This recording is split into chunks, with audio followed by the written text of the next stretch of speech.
ल है पछौरा फेरि पनि सकेको अवस्था। ल यसपालि चाहिँ बुढोले काट्न लगाएको मैले। अलि राम्रोसँग काट्नु, च्याट्टा लाएर काट्नु। के हो काट्न नि नजाने जसरी काट्नुहुन्छ त बा मेरो बुढो के भएको यस्तो। ए भाइ हो अभी जल्दी करो। यसरी हो नि त तरिका। स्याबास यसरी हो नि त। अब सरा निकाल्नु त बुढो पछौरा पछौरी मलमलको क्यों बचाएको क्युद्री यति भी मिहेन त पनि बरीलाई सकिन भा ल लोक च्या होल्ने सिङ जाओ छ तयार छ राम्रो छ। यसमा त सबै डम्बरुवाला। ल है सबै डम्बरै डम्बरु छ यसपालि त। कम्ताको छ काइता छ काइता पछौरा थाहा भयो थाहा भयो चाहिँ के हो नले पिजी बरु चाहिँ गम्म अरे नङसम्म बरु होला नि थाहा होला। अझै तालिम लिनुपर्ने छ मेरो बुढो।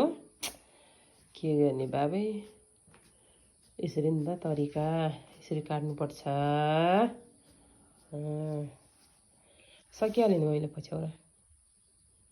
हौ यो त कस्तो राम्रो देखेको अघिको रातो कलरमा यसको चाहिँ यो कालोमा।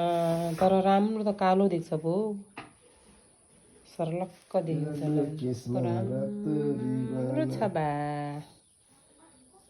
काट्ने मान्छे अलिकति पर्फेक्ट नभए जस्तो लाग्यो कि कसो। त्यसो भन्दा कसो होला मेरो सुड्डो के भएको यो यस्तो हाइट।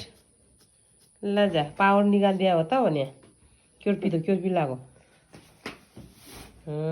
यसरी हो नि त केटो। यस्तो दामी देखेछ बाबै। फेरि आयो निलो कलरमा। खाइ कति राम्रो पछौरा हेर्नु। म आफैले कस्तो मनपर्छ क्या। आफैले बुनेको आफैलाई राम्रो लाग्छ। राम्रो भएर नि हेर्नु यस्तो दामी देखेछ बाबै। अहिले त बाबै के हो बाबु च्याम्पिङ भइछ त काट्नलाई त बाबु। के हो पावर दिया हो त है फटाफट काट्न हालेर केटो। यसरी हो नि त कस्तो राम्रो देखाएको छ। अहिले त सुड्डो यो झनै राम्रो छ। त्यस्तै अर्डर आएको छ नि त 10-15वटा।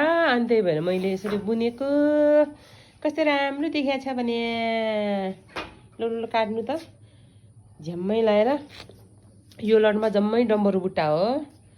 सबै एउटै बुट्टामा हानिदिएको। सबैले यस्तै मन पर्नुहुन्छ अरे त्यही भएर